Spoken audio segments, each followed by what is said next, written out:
Ok, abran su Biblia por favor a Éxodo capítulo 17. Éxodo capítulo 17. Hay un dicho que tiene nuestro pastor Brian, que dice, donde estamos en la Biblia es donde estamos. ¿Sí? Y normalmente esa es la realidad de las cosas. No hay coincidencias en el reino de Dios. En donde nos encontramos en la Biblia estudiando, en donde nos encontramos en la Biblia nosotros escudriñando las Escrituras, es normalmente en donde nuestra vida se encuentra, y Dios usa lo que estamos escudriñando en este tiempo para movernos a nosotros en el Espíritu a hacer las cosas que Él quiere de nosotros. Hoy estamos en Éxodo capítulo 17 y vamos a comenzar en el versículo 8, que fue donde nos quedamos la semana pasada. Y el título que mi Biblia tiene para esa porción de la Escritura dice la guerra con Amalek. La guerra con Amalek. Lo que va a suceder aquí es que el pueblo de Israel, recién salido de Egipto, no han pasado más que unos meses, recién cruzados del Mar Rojo, recién han visto al ejército egipcio cubiertos por el agua del Mar Rojo.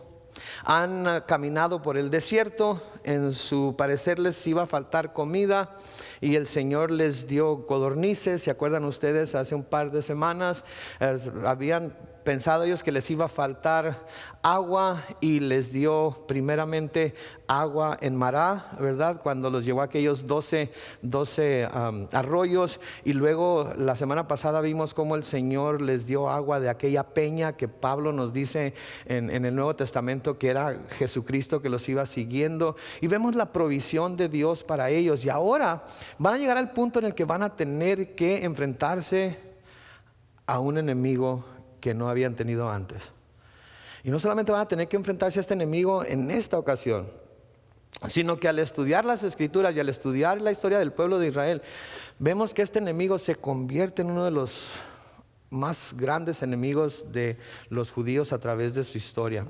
Y cuando lleguemos a estudiar Primera de Samuel, o cuando lleguemos a estudiar las Crónicas, vamos a ver más acerca de ellos. Si el Señor se tarda un poco, quizás podamos llegar a ello, porque ya tengo planeado el libro que vamos a estudiar después de Éxodo.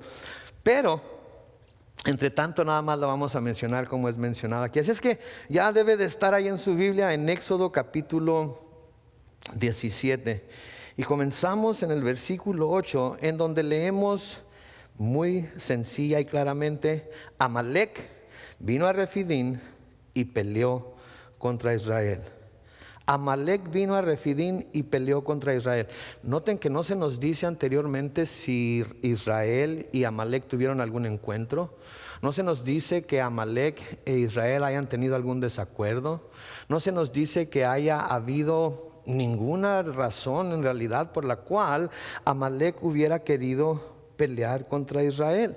Pero aquí viene este camarada Amalek, y cuando hablamos de Amalek, quiero aclarar también esto, no estamos hablando necesariamente de la persona, estamos hablando de lo que ese nombre, del pueblo que ese nombre representa, ¿verdad? Entonces este Amalek sí es un nombre propio de una persona, pero más bien representaba al pueblo que había venido a atacar a Israel.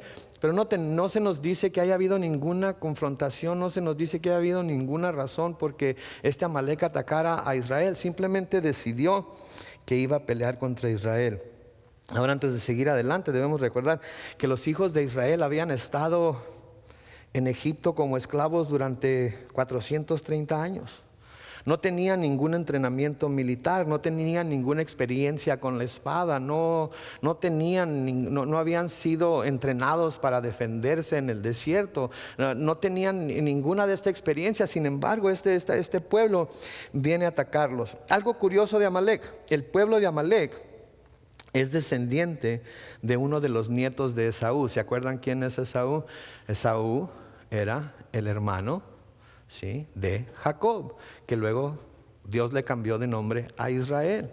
Entonces este Amalek era nieto de Esaú, y aunque eran más o menos de la misma familia, ¿sí?, fue uno de los más grandes enemigos que Israel tuvo a través de su historia. Va a llegar el momento en el que el Señor se va a acordar de lo que Amalek hizo aquí y va a enviar a Saúl a acabar con todo el pueblo de Amalek. Pero dije que no me iba a adelantar, así es que no me voy a adelantar más. Eso es lo único que podemos saber ahorita. Ahora, Amalek fue muy astuto. Fue muy astuto y fue muy despiadado también por la forma en la que atacó al pueblo de Israel. Sí, fue muy astuto y fue muy despiadado también cuando atacó al pueblo de Israel. Adam Clark es un comentarista, les recomiendo su comentario. Habla acerca de esto que sucedió aquí, de lo que vamos a leer. Dice, de la manera más traicionera y ruin, puesto que ellos llegaron por la retaguardia del campamento.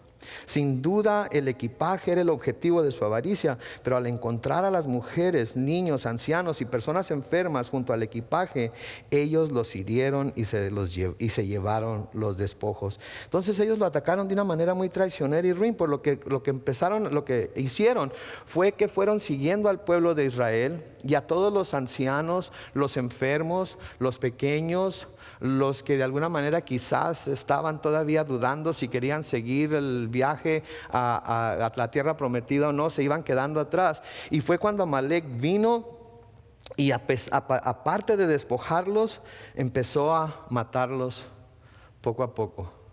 Por la retaguardia, empezó a atacarlos y empezó a matarlos poco a poco. ¿Sí? Empezó a escoger, así como el león, así como el lobo busca entre la manada, por ejemplo, de venados o de alces o lo que sea, que andan atacando a los débiles, a los más pequeños, a los que quizás están enfermos. Así Amalek empezó a atacar a Israel. En Deuteronomio capítulo 25, los versículos 17 al 19, leemos lo siguiente, dice: acuérdate de lo que hizo Amalek en el camino cuando saliste de Egipto. Deuteronomio 25, ahora versículo 18, creo que está por ahí. Dice, y de cómo cuando tú estabas cansado y agobiado, te salió al encuentro en el camino y sin ningún temor de Dios, te atacó por la retaguardia e hirió a todos los que débiles venían a la saga, venían quedándose atrás.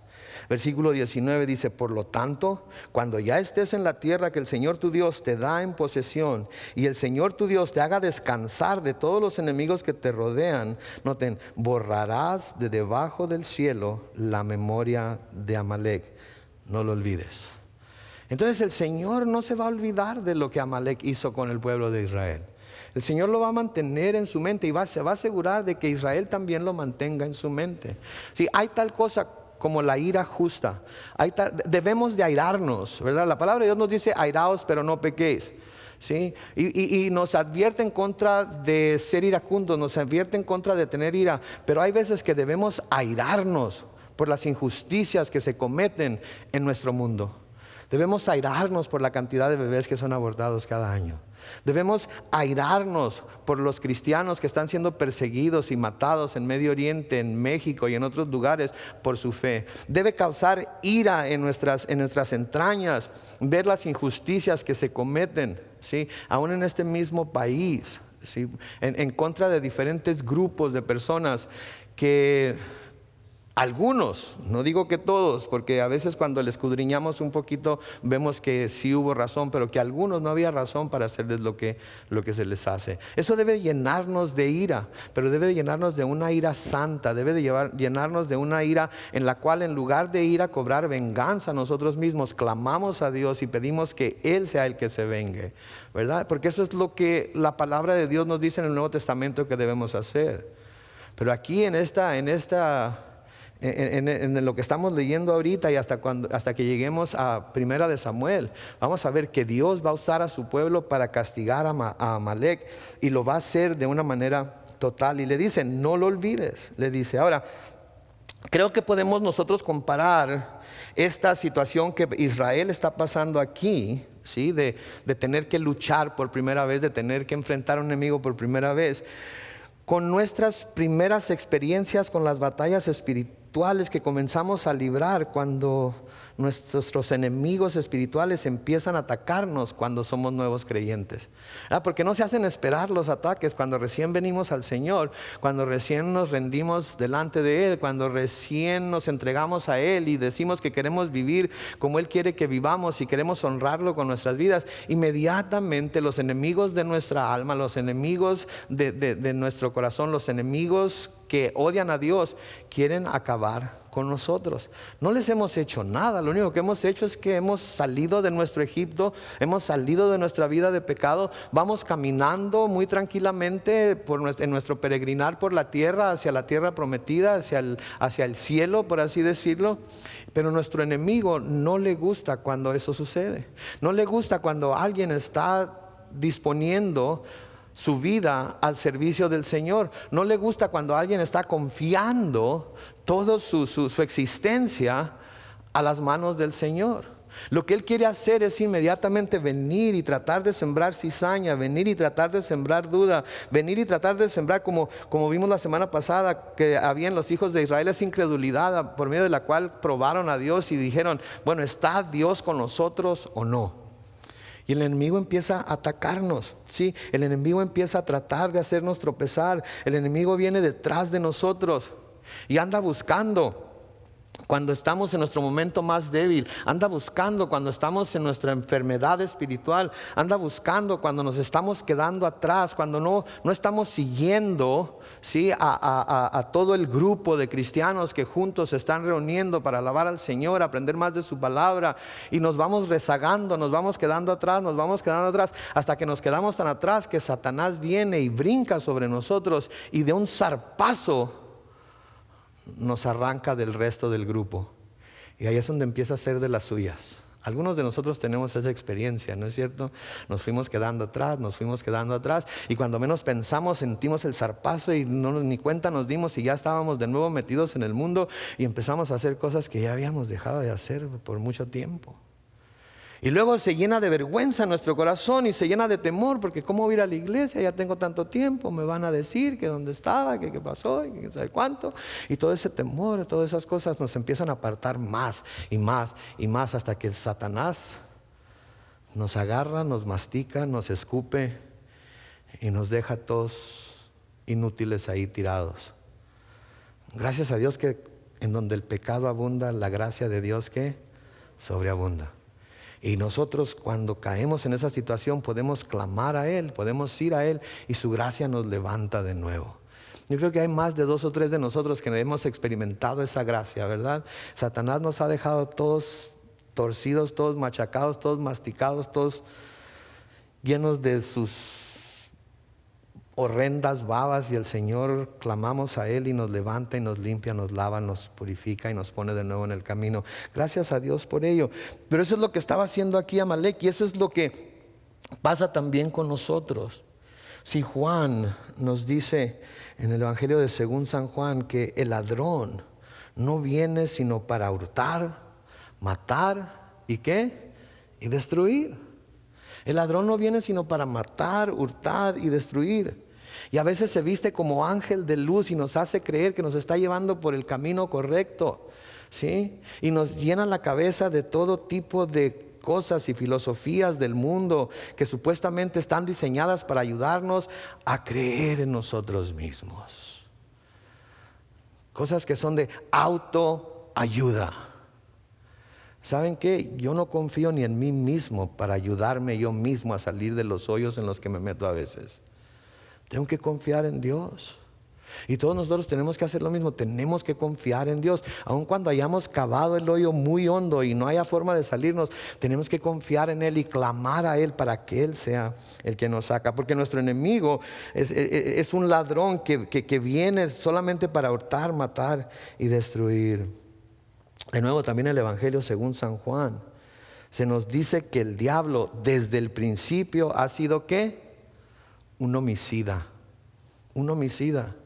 Si Satanás no se conforma con hacernos tropezar y que quedemos todos raspados y que quedemos todos serios, Satanás quiere matarnos, quiere molernos. Y la muerte que Satanás quiere traer a nuestras vidas es una separación completa y eterna del reino de Dios. Nada lo haría más feliz que separarnos de tal manera de Dios que perdemos el camino para llegar a su reino. Que nos alejamos tanto que ya no sabemos ni cómo llegar y no tenemos ni siquiera las fuerzas ni el deseo para clamar a Dios para que nos salve. Estamos bien así como estamos. Y quiere que caigamos en esos errores y que nos volvamos a Él o a sus artimañas para que nuestra vista esté nublada y no volvamos a Dios. Y Satanás siempre anda buscando a los débiles, siempre anda buscando a los enfermos, a los que se van quedando atrás para atacarlos y devorarlos. ¿Saben que tenemos que asegurarnos que nosotros vamos siempre marchando con el ejército de Jesucristo? Siempre vamos marchando con el ejército de Jesucristo. Y hay un versículo en la Biblia que dice, si no puedes correr con los de a pie, ¿qué va a suceder cuando vengan los de a caballo? ¿Verdad? Tenemos que poder correr con los de a pie, porque un día va a llegar los de a caballo y vamos a tener que pintar venado, pero si bien rápido. Y si no estamos listos, Satanás nos va a agarrar descuidados. Lean conmigo lo que dice Pedro en Primera de Pedro, capítulo 5, comenzando con el versículo 8. Note que dice, versículo 8, sean prudentes y manténganse atentos, porque su enemigo el diablo anda como un león rugiente buscando ¿qué? ¿A quién devorar? Sean prudentes y manténganse atentos. Estén a las vivas, ¿ok? Estén volteando para todos, así tienen que estar, ¿sabes? De vez en cuando damos una volteada para atrás, ¿verdad?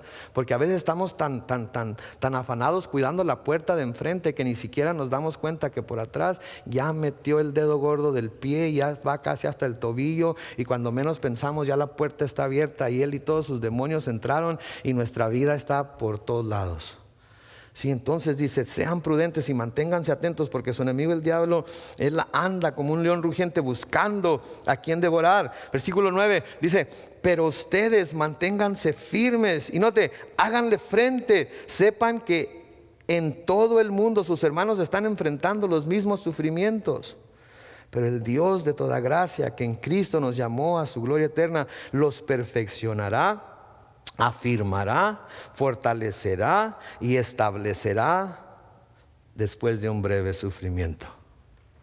Ay, caramba. Ok, me promete, ok, ¿qué dice ahí? Su gloria eterna me va a perfeccionar, me va a afirmar, me va a fortalecer, me va a establecer. Pero a veces tengo que pasar por un breve sufrimiento. Me encanta que la palabra breve esté ahí, porque eso quiere decir que el sufrimiento no va a durar mucho. Y yo sé que yo no aguanto mucho. Así es que me encanta que diga ahí este breve sufrimiento. Y luego termina en el versículo 11 diciendo, a Él se ha dado el poder por los siglos de los siglos. Y el pueblo de Dios dice, amén. Digan, a Él. Tenemos que mantenernos en Él. El domingo en la noche el pastor John Wayne predicó acerca de permanecer en Cristo. Tenemos que permanecer en Él. No importa qué esté sucediendo, tenemos que asegurarnos de que estamos en Él. No importa qué esté cayendo a nuestra diestra y siniestra, tenemos que asegurarnos que estamos en Él. Y aun cuando parezca que los edificios de nuestro lado izquierdo y nuestro lado derecho, los de enfrente y los de atrás están cayendo, si permanecemos en Él, vamos a permanecer firmes, porque Él es el que nos está perfeccionando, Él es el que nos está afirmando, Él es el que nos está fortaleciendo y Él es el que nos va a establecer finalmente. Por eso le damos la honra, por eso le damos la gloria, porque Él se lo merece. Pero tenemos que permanecer en Él. ¿Sí? No podemos andar entrando y saliendo, jugando y un día estoy por aquí y un día estoy por allá. No, tenemos que permanecer en Él, sólidos, fuertes, firmes en Él, porque Él es el único que nos va a poder ayudar. En el versículo 9 de Éxodo 17 sigue diciendo ahí, entonces Moisés le dijo a Josué, escoge nuestros mejores hombres y sal a pelear contra Amalec. Mañana yo estaré sobre la cumbre del cerro con la vara de Dios en mi mano. Noten, una vez más vemos aquí la vara de Dios surgir como el símbolo del poder de Dios. Vemos la vara de Dios aquí surgir como el símbolo del poder de Dios y la habilidad de Moisés para usarla para poder llevar a cabo la misión que Dios le había dado. Sí, Moisés ya había visto, ¿verdad? Lo hemos visto a través de nuestro estudio en Éxodo. Moisés ya había visto, había experimentado el poder de Dios a través de esa vara de Dios. Pero parece que ahora sí finalmente se está dando cuenta de de que este poder estaba a su disposición para cualquier circunstancia que estuviera de acuerdo con la voluntad de Dios. Por eso confiadamente dijo, ustedes se van a ir a pelear y yo me voy a llevar la vara de Dios, la que nos ha estado, a través de la cual Dios nos ha estado mostrando su poder, y yo me voy a subir a aquel cerro y ustedes van a pelear contra ellos. Ahora no sabemos si Moisés sabía lo que iba a suceder, pero una cosa sí está clara aquí, de que él confiaba en que de alguna manera Dios iba a manifestar su poder, por eso se iba a llevar esa vara. Si el propósito de Dios para Moisés era que fuera el libertador de su pueblo, y Moisés sabía que cuando se tratara de llevar a cabo la voluntad de Dios para liberar a su pueblo, Dios iba a obrar a través de él, en él y por él, e iba a hacer lo que tuviera que hacer para liberar ese pueblo. ¿Saben qué, mis hermanos? No hay nada como estar seguros de que lo que estamos haciendo es la voluntad de Dios. Porque cuando sabemos que estamos haciendo la voluntad de Dios, tenemos un poder ilimitado, tenemos un poder incomparable, tenemos un poder invencible para poder llevar a cabo aquello para lo que Dios nos ha llamado. Pero tenemos que estar completamente convencidos de que estamos en la voluntad de Dios. ¿Sí? Y cuando estamos en la voluntad de Dios, ese poder está a nuestra disposición. Sí, eso es lo que se nos dice en Primera de Juan, en el capítulo 5, comenzando con el versículo 14, en donde Juan escribe, y esta es la confianza que tenemos en Él, que si pedimos algo, ¿cómo? Según su voluntad, Él nos oye. Y si sabemos que Él nos oye, en cualquiera cosa que pidamos, también sabemos que tenemos las peticiones que le hayamos hecho. ¿Cuál es el prerequisito para que Él haga eso? Que sea su voluntad. ¿Y cómo vamos a saber que estamos pidiendo de acuerdo a su voluntad? Cuando nosotros estamos teniendo una relación estrecha con el Señor, cuando su corazón toma control de nuestro corazón, cuando nuestra voluntad es rendida ante su voluntad. Y cuando la oración no es contestada, tenemos que pensar, a lo mejor no es la voluntad de Dios. A lo mejor estoy pidiendo mal. A lo mejor estoy pidiendo algo equivocado. A lo mejor estoy pidiendo algo que no me va a ayudar a traerle gloria a Él, que no me va a ayudar en mi caminar espiritual, que no me va a servir de nada para poder conocerle mejor. Por lo tanto, Dios no me lo está concediendo, no es su voluntad. Entonces, se lo dejo a Él. Dejamos de insistir, no. Seguimos orando, seguimos pidiendo, seguimos clamando. Pero tenemos que saber, tenemos que darnos cuenta que Él es soberano. Pero si es de acuerdo a su voluntad, nos está diciendo muy claramente aquí. Sabemos que tenemos las peticiones que hayamos hecho. Y por eso Moisés dice, ¿saben qué? Ustedes váyanse a pelear, yo me voy a llevar la vara al monte y se van a encontrar con ellos. El versículo 10 de Éxodo 17 dice, Josué hizo lo que Moisés le dijo y combatió contra Amalec, y Moisés, Aarón y Hur subieron a la cumbre del cerro.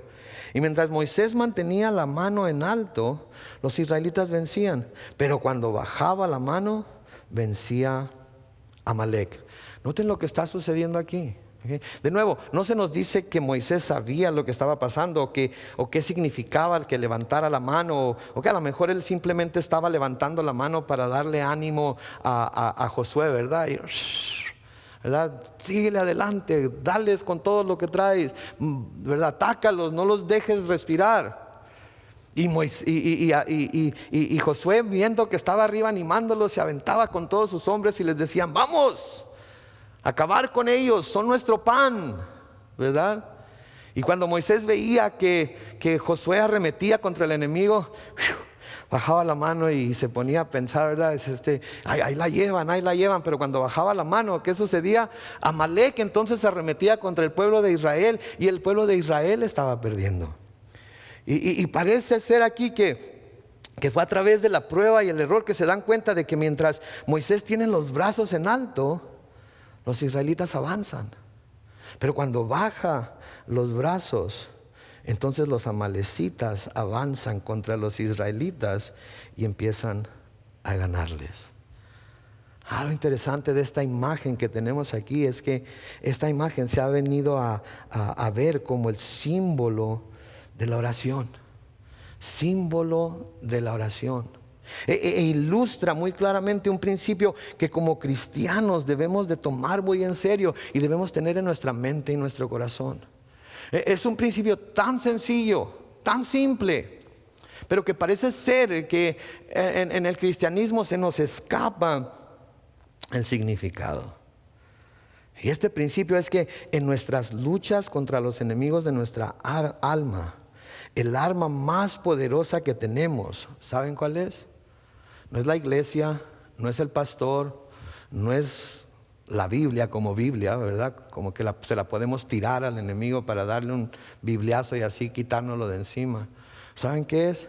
Es la oración. Es la oración. Mientras estamos orando aún en medio de la batalla, hacemos retroceder al enemigo.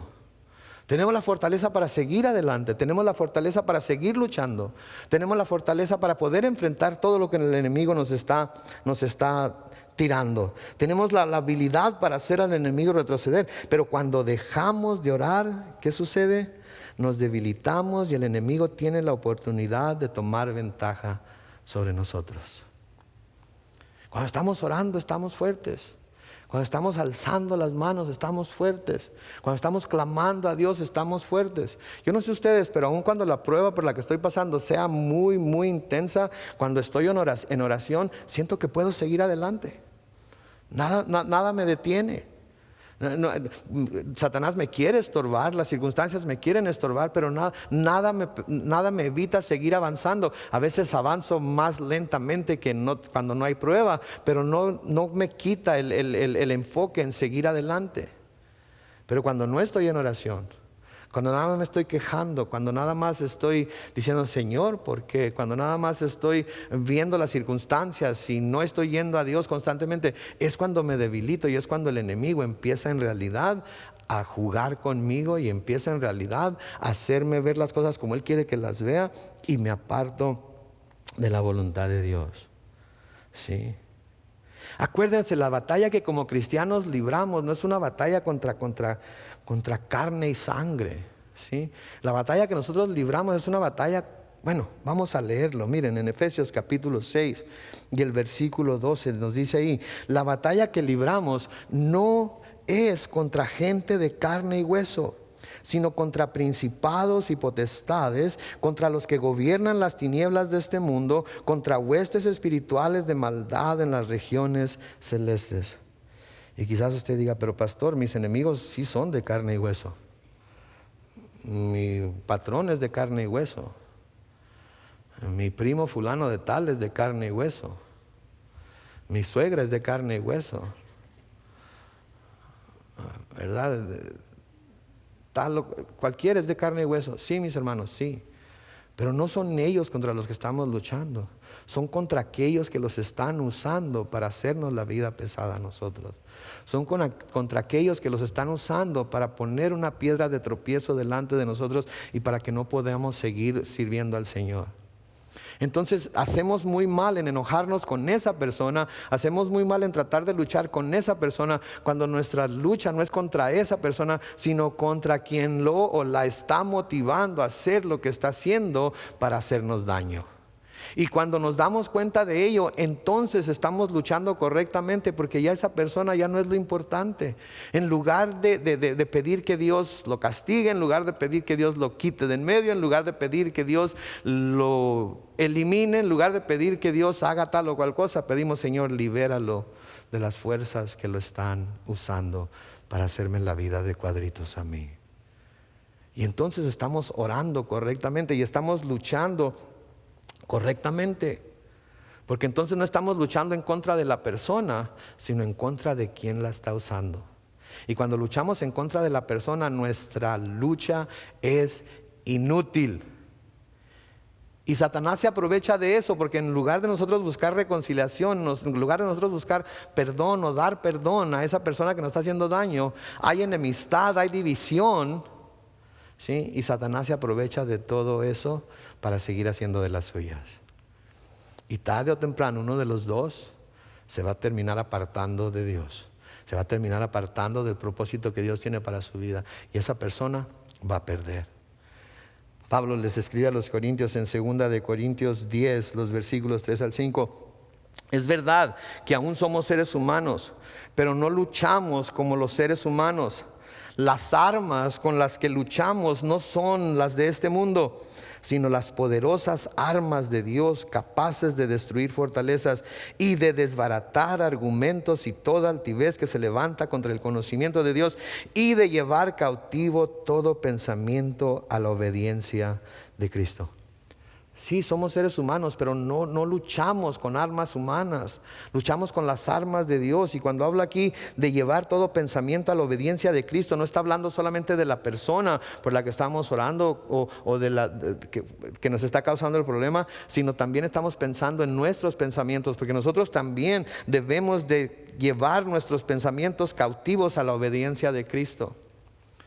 Si estamos empezando a pensar mal de alguien, y esos malos pensamientos nos llevan a empezar a hablar mal de esa persona, si debemos nosotros mismos, movidos por el Espíritu Santo, decirnos: eso no está bien, eso va en contra de la palabra de Dios, y debo de tomar ese pensamiento cautivo y someterlo a la obediencia a Cristo Jesús. ¿Sí? Tenemos que hacer eso como cristianos. Tenemos que hacer eso para que permanezca la unidad entre nosotros. Tenemos que hacer eso para que el amor de Cristo se manifieste entre nosotros, de los unos para los otros.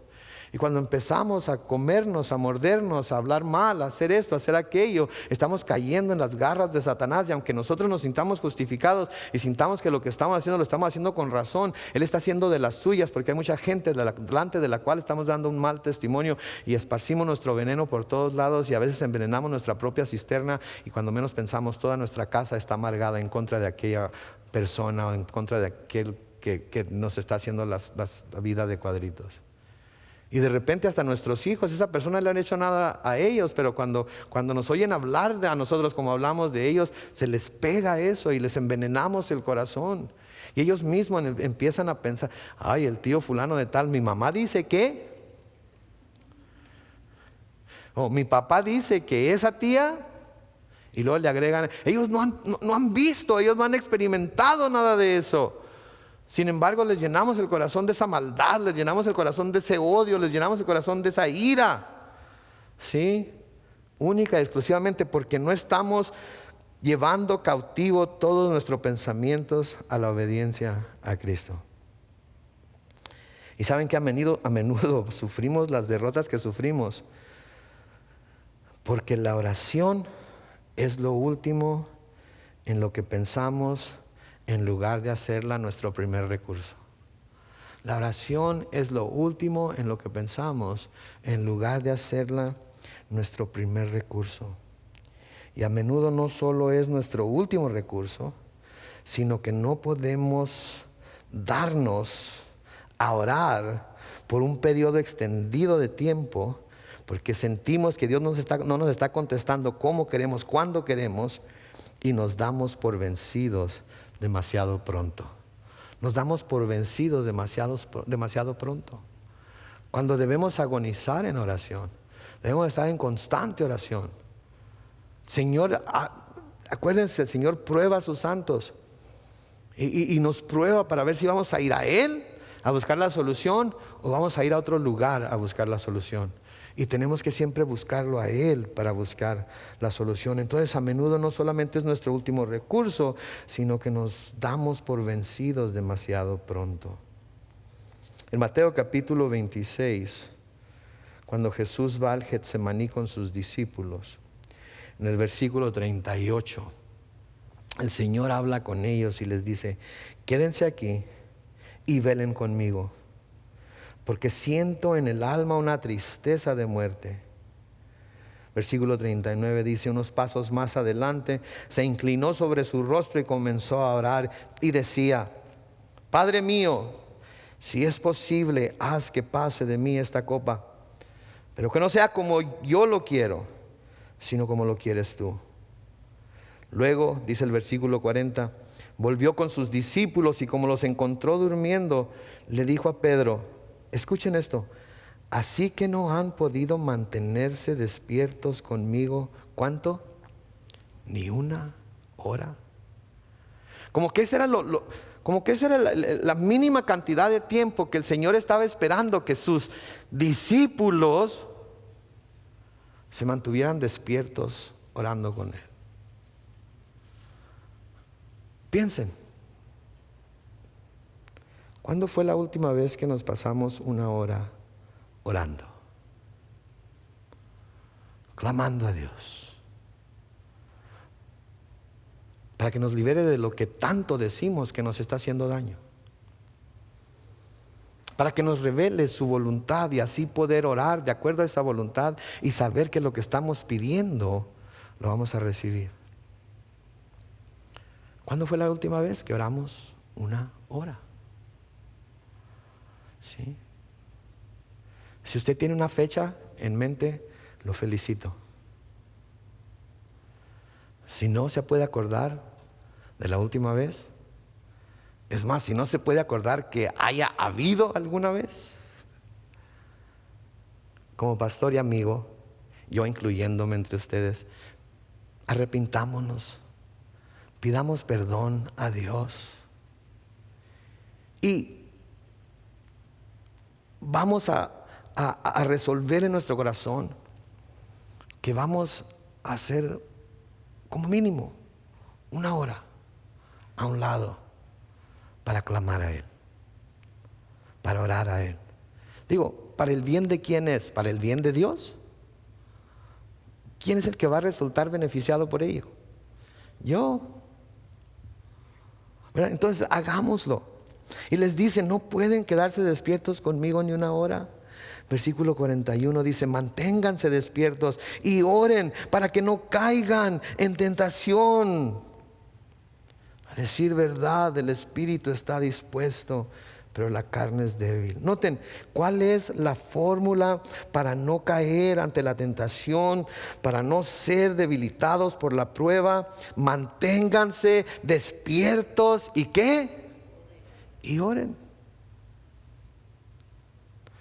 ¿Cuántos de nosotros estamos ya cansados de ser derrotados por nuestro enemigo? Levante la mano. Ya estamos ya no queremos una vez más caer ante sus artimañas y ante sus engaños. Si estamos cansados de ello, ¿qué tenemos que hacer? Orar.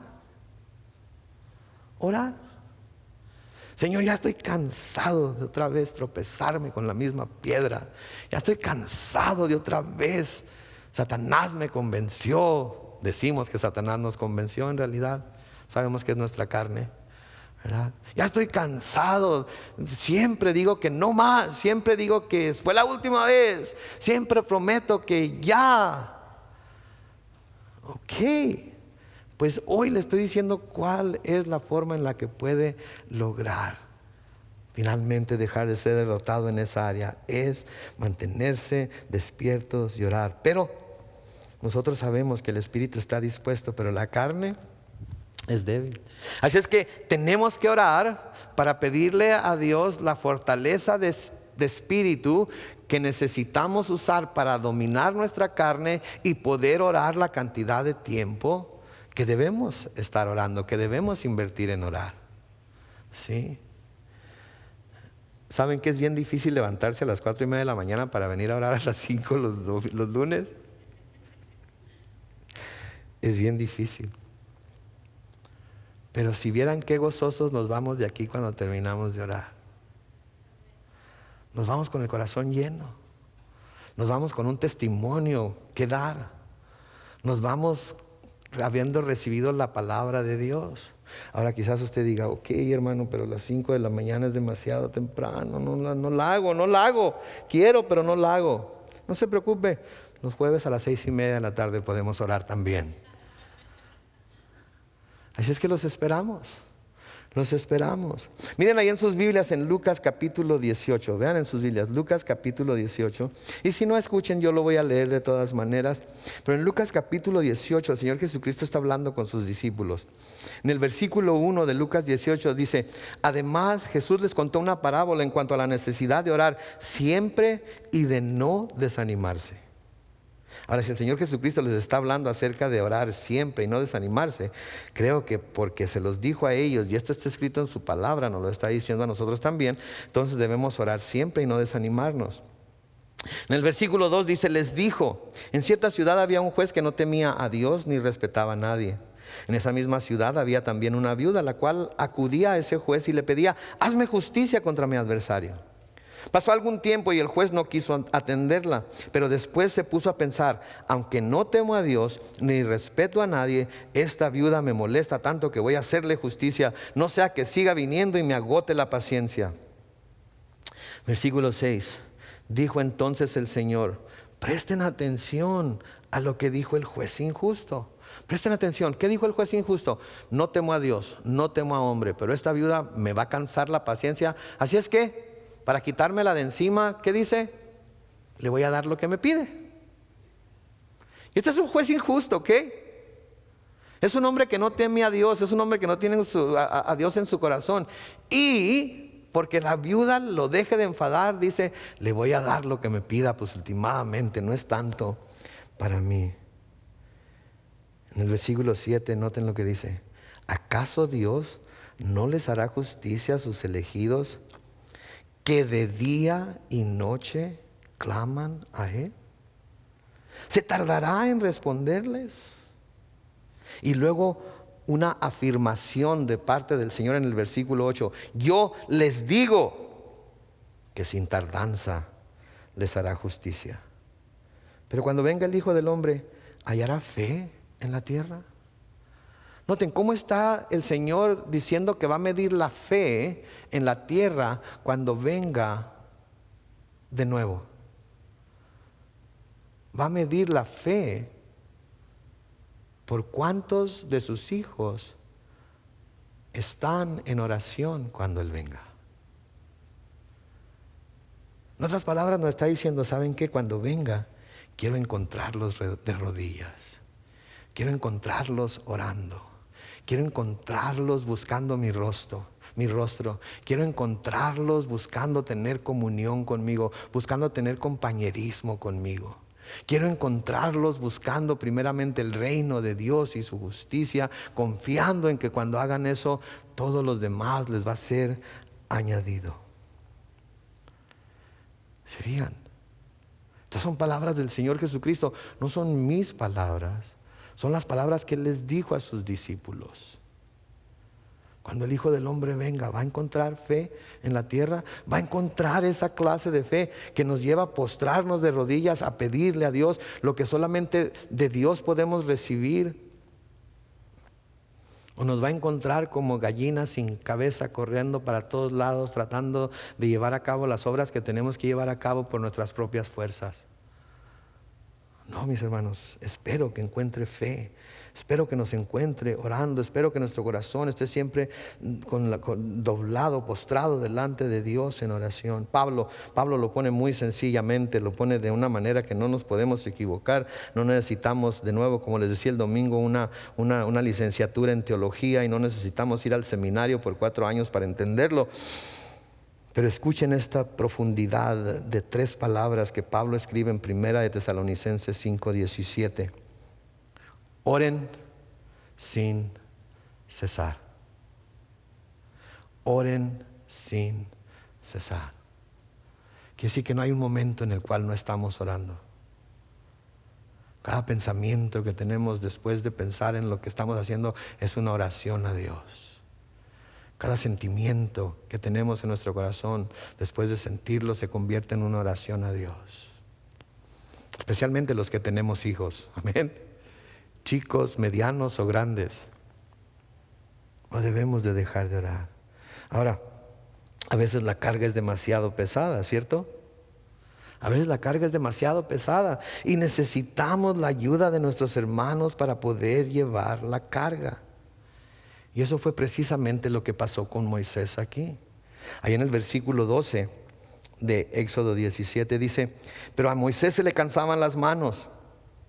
Así que tomaron una piedra y se la pusieron debajo para que pudiera sentarse, mientras que Aarón y Hur le sostenían las manos, el uno del lado izquierdo y el otro del lado derecho. Y así pudo mantener firmes las manos hasta que se puso el sol. Todos nos necesitamos unos a otros. Todos necesitamos estar orando los unos por los otros. Pero yo no puedo orar por usted si usted no me dice: pastor, ore por mí en esta situación. ¿Sí? Sus hermanos no pueden orar por usted si no usted les confía. Hasta cierto punto no le tiene que dar todos los detalles, las razones por las que necesita sus oraciones. ¿Sí? Hace poco fui al servicio fúnebre de mi tío Toto, les he contado acerca de esto. Y en la iglesia donde fui tiene una tarjetita que dice petición de oración. ¿Y saben cuál es la imagen que tiene impresa en esa tarjetita? Tenía un hombre con las dos manos levantadas, con una vara en la mano, y luego otros dos hombres, uno a su derecha y uno a la izquierda, ayudándole a levantar las manos. ¿Sí? Eso es lo que nosotros debemos hacer los unos por los otros a través de la oración. Levantarnos, ayudarnos los unos a los otros a mantener las manos alzadas en oración. ¿Sí? A veces esto se le aplica al líder, ¿verdad? El líder necesita gente que le ayude y le levante las manos para poder llevar a cabo la obra que tiene que hacer. Es cierto. Pero todos ustedes también necesitan de vez en cuando que alguien venga y les ayude a levantar las manos y mantenerlas en oración. No va a pasar si ustedes no están dispuestos a abrir su corazón delante de sus hermanos y decirle: hermano, hermana, necesito oración por esta situación, por aquella situación. Cada servicio decimos: si tienen necesidad de oración, pasen al frente y vamos a orar por ustedes. A veces pasa una persona, a veces pasa otra persona, a veces no pasa nadie. La mayoría de las veces no pasa nadie. Lo hacemos allá, lo hacemos aquí. ¿Sí? Y mucha gente se va necesitando oración, pero no quiero molestar al pastor. Y se ve medio ocupado. Y me han dicho que es bien enojón. Y si le voy con esta petición, me va a decir que... No, mis hermanos. ¿Y saben que no tiene que ser el pastor? Puede ser la persona que tienen ahí a su lado derecho, la persona que tienen ahí a su lado izquierdo, la persona que tiene enfrente de usted, la persona que tiene detrás de usted. Cualquiera de ellas puede decirle: hermano, estoy pasando por una prueba muy seria, necesito que ores por mí. ¿Puedes orar por mí? Le aseguro que nadie le va a decir que no. Y si alguien le dice que no, dígame quién es. Necesitamos de vez en cuando que alguien nos ayude a levantar las manos, ¿no es cierto? Cuando la carga se volvió demasiado para Moisés, Aarón y Hur, ahí estuvieron para ayudarle. Y la verdad es que nos necesitamos los unos a los otros. Todos necesitamos el apoyo de nuestros hermanos, y más cuando estamos pasando por batallas espirituales, por pruebas y enfermedades. Nunca sientan temor de pedirles a sus hermanos que oren por ustedes. De nuevo, no tienen que darle detalles, simplemente oren por mí. El domingo en la mañana llegó una hermana y se acercó a mí y me dice: ¿van a orar después del servicio? Sí, vamos a orar. Ok. ¿Por qué? Le digo: ¿qué necesitas que se ore por ti? Y ya me dijo: ¿sabes qué? Vamos a orar ahorita mismo.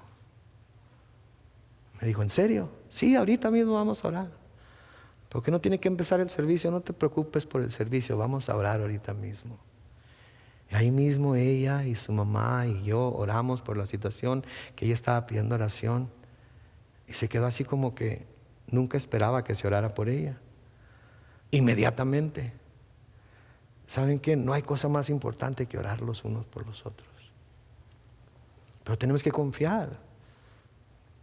Tenemos que estar los unos con los otros. En Santiago capítulo 5, comenzando con el versículo 13, se nos dice: ¿hay alguien entre ustedes que esté afligido? Que ore a Dios. ¿Alguno de ustedes está de buen humor? Que cante alabanzas.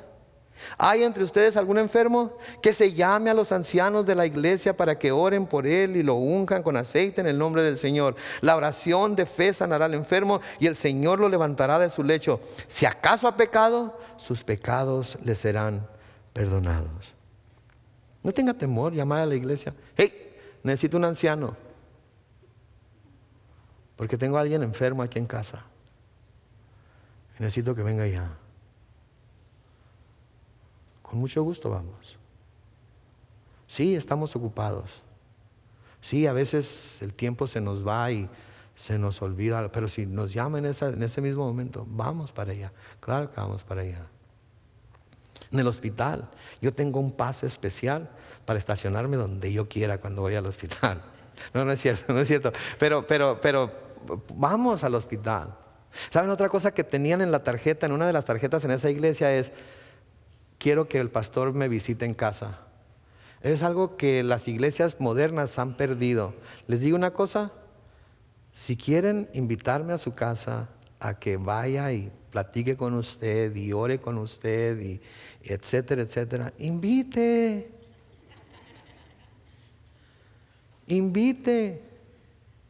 Y se me olvida, vuélvame a llamar. Y vamos porque vamos. En Efesios capítulo 6, los versículos 18 y 19 dice, oren en todo tiempo con toda oración y súplica en el Espíritu y manténganse atentos siempre orando. ¿Por quién? Por todos los santos. Oren también por mí, dice Pablo, para que cuando hable me sea dado el don de la palabra y dé a conocer sin temor el misterio del Evangelio. Noten, el apóstol Pablo diciendo, oren por mí. Si el apóstol Pablo estaba pidiendo oración por él mismo, ¿nosotros no necesitamos oración? Digo, él le echaba fuera demonios, sanaba gente con el pañuelo, se le llevaban, hacía todo tipo de milagros y está pidiéndole a la iglesia, oren por mí. Nosotros no necesitamos oración. Colosenses capítulo 4, versículos 2 al 4 dice, dedíquense a la oración y sean constantes en sus acciones de gracias. Y luego en el versículo 3 vuelve a recordarles, oren también por nosotros para que el Señor nos abra las puertas y prediquemos la palabra, para que demos a conocer el misterio de Cristo, por el cual también estoy preso. Oren para que pueda proclamarlo como debo hacerlo. Y luego en el versículo 13 de Éxodo 17 dice, y Josué derrotó a Amalec y a su pueblo a filo de espada. ¿Por qué? Porque Moisés estaba en el monte con las manos alzadas, clamando a Dios, y cuando él se cansó, Aarón y Hur estaban ahí para levantarle las manos también a él. ¿Saben que el Salmo 27 nos dice en el versículo 1 y 2, si el Señor no edifica la casa, de nada sirve que los edificadores se esfuercen? Si el Señor no protege la ciudad, de nada sirve que los guardias la vigilen. De nada sirve que ustedes madruguen y que se acuesten muy tarde, si el pan que comen es pan de sufrimiento. Y el Señor da el sueño a los que Él ama. A veces nos acostamos y no podemos dormir por la carga que estamos llevando. Cuando eso le pase, llámeme por teléfono y oramos juntos. ¿Sí? Llámeme por teléfono y oramos juntos. Hágase bien amigo de un hermano, una hermana, y cuando eso suceda, llámele por teléfono y oren juntos, oren juntas. ¿Sí? Filipenses capítulo 4, los versículos 6 y 7 dice, no se preocupen por ¿cuánto? Ok, otra vez, no se preocupen por ¿cuánto? Nada. Que sus peticiones sean conocidas delante de Dios en toda ¿qué? Oración y ruego con acciones de gracias, y que la paz de Dios, que sobrepasa todo entendimiento, guarde sus corazones y sus pensamientos en Cristo Jesús. Josué derrotó a Amalec y a su pueblo a filo de espada. Un ejército que no tenía ninguna experiencia, un ejército que no sabía usar la espada, un ejército que, espérense, lo único que tenían era a un hombre fiel intercediendo por ellos arriba de la montaña.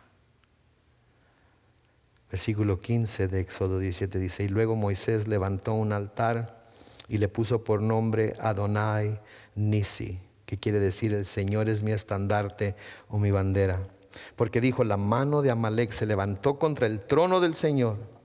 Por eso el Señor estará en guerra contra Amalec de generación en generación. Donde estamos en la palabra es donde estamos. Como iglesia necesitamos estar en oración. Como cuerpo de Cristo necesitamos estar en oración.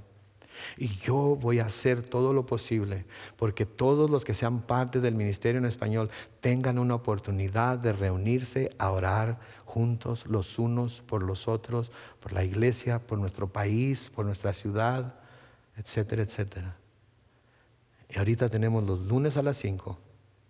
Los martes a las 6:45 aquí en el santuario antes del servicio. Los jueves a las 6:30 de la tarde en el salón 202 y 101. Los domingos antes y después del servicio.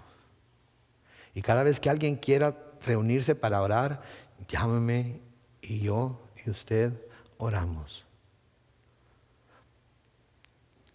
El Señor le dijo a Jeremías en Jeremías 33:3, clama a mí y yo te responderé y te daré a conocer cosas grandes y maravillosas que tú no conoces. ¿Cuántos queremos conocer cosas grandes y maravillosas? Si queremos conocer esas cosas grandes y maravillosas de Dios, tenemos que clamar a Él. Los invito a que lo hagamos juntos en esta hora.